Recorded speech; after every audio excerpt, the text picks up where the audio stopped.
time too, because I know when I first started, it's been a long time ago, really, in some ways. Yes. You know, I don't have the clutter I used to have. Yes. And it's like, of course, when I read the book, I'm like, are you serious? But after a while, the clutter just kind of goes away, and you recognize what you see that you didn't recognize before, not only in yourself, but in how you react to what someone else says or does. Yes. And you do actually know when it doesn't feel good.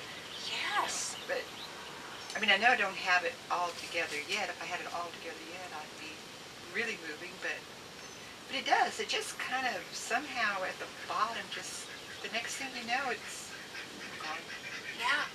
Things Which, move. you know, you say that in your book, and it's like, yeah, right. Right. But it goes. It And I does. don't know where it goes or whatever, but it just goes. Just moves. That's natural. Yeah. Again, that's returning to your natural self, which is fluid and flowing. Your large self is fluid and flowing. It doesn't rip on things. And I think that for a long time I was just so anxious. I wanted to get this done so fast. It's like, you know, I read the book. It was like, move, go fast. And then all of a sudden it was like didn't matter anymore. Isn't that funny? That goes too. It just evaporates. And It's you like, don't remember the day it happened, but one day you just go, I've lost that. Yeah.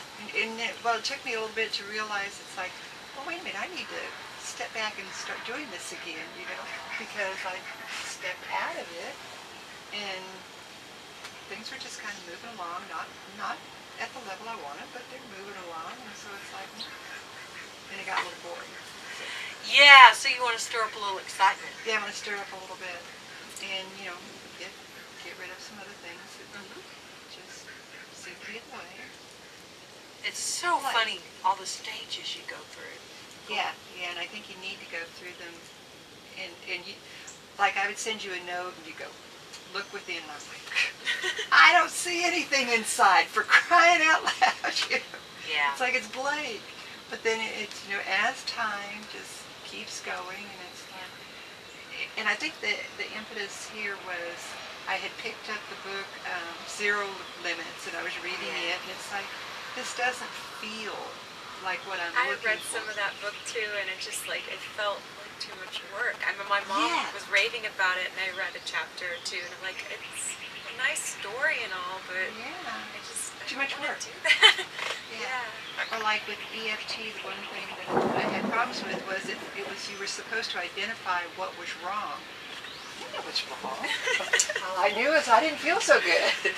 Yeah. You know, and it was like I needed something that didn't make me try and figure out what was wrong with me, because I had no clue. I was just obviously something. Just feeling something. Yeah. Yeah. So, yeah. So that's cool. Yeah. I've been that place you're talking about too, where things get, where the flow is so smooth that we want to stir up something. We want to create something. And in the past, we would have unconsciously created some drama. Boy, that'll stir things up. Now we just go, I think I'll create some excitement. Or I think I'll go next level. I think I'll create a really interesting challenge for myself or project. It is possible to get into such ease that you just get a little bored. I did it not too long ago. Everything's so easy. I'm getting a little soft here. Yeah, but it's your playground. It's your ocean, so surf it. Yeah. Yeah. Fabulous. There's a long ways to go, but you know. Well, there's eternity to go.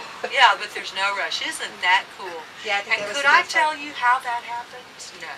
You just You kept telling me it would, but you just relax into eternity. yeah. That puts some perspective on things. Yeah. Yeah. No rush. I think the only rush that I really see is like, you know, once you get here, you have family and friends around you that are still in such turmoil, and you kind of wish you could get them to say, you know, it's not so hard, but it is still very hard for you. They haven't had that experience. They haven't had that shift. They haven't had that opening that you've had. Although, hang in there.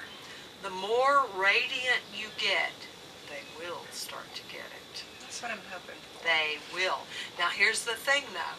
You've got to totally let go of wanting them to get it. Yes. Because have you ever, you know, like when somebody tries to sell you something, there's sales resistance. They'll get sales resistance, and they can feel it. They can see it in your eyes. They can feel it coming. It's like, here she comes, and she wants me to do that stuff. She wants me to get all blissed out and happy, and you can't do that. That's ridiculous. And so that's a reality. They're literally in this other reality where they can't even fathom that could be a possibility. But people around you will begin to lighten up, and they will begin to shift. And they may never say a spiritual word, but that's got to be okay. Mm-hmm. It's got to be okay for them to say it in their way, in their words. And it's so funny how synchronicity works. I was just about to talk about this, about other people. I was going to ask about it. Other people. Leave them alone! Leave them alone. It's not your job. Yeah, that's a hard one to take, but it's true. Yeah. And they do better if you do leave them They alone. do better if you leave them alone. Get the hell out of their reality. You can't create for them. Now you can be so fabulous and inspiring and radiant that they eventually go, how do you do that? That's where I learned.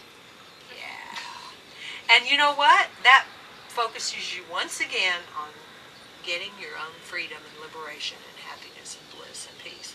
It's so funny. Other spiritual teachers have magnetized to me, and they go, you have so much fun. I want to hang out with you. One of them's in Hawaii right now.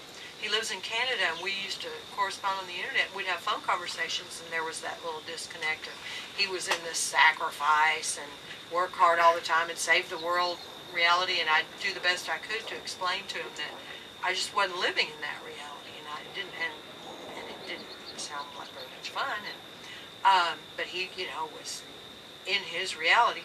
Well, I talked to him not too long ago, and he's living in Hawaii for several months and having a blast. And he said, everything fun that anybody suggests, I say yes. Yeah. That's a change. Several spiritual teachers have. They've been like, how do you do that? When I talk to them, though, I never, ever, ever try to teach them anything. Never, ever, ever try to push anything. If they ask for the book, I give it to them. If they ask, I'll say something. If they want them, they come to a class. And I know everybody means well by wanting to help other people. It just often comes across to them like evangelism. These,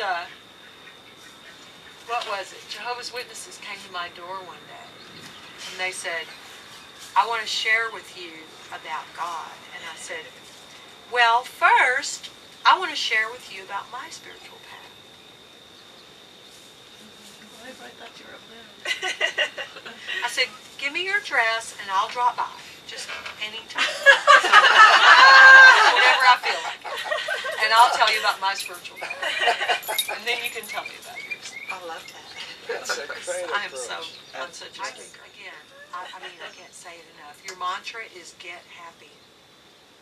And let everybody else do whatever they want. Your mantra is get happy. And when you get happy and when you're being your large self, you'll love them anyway.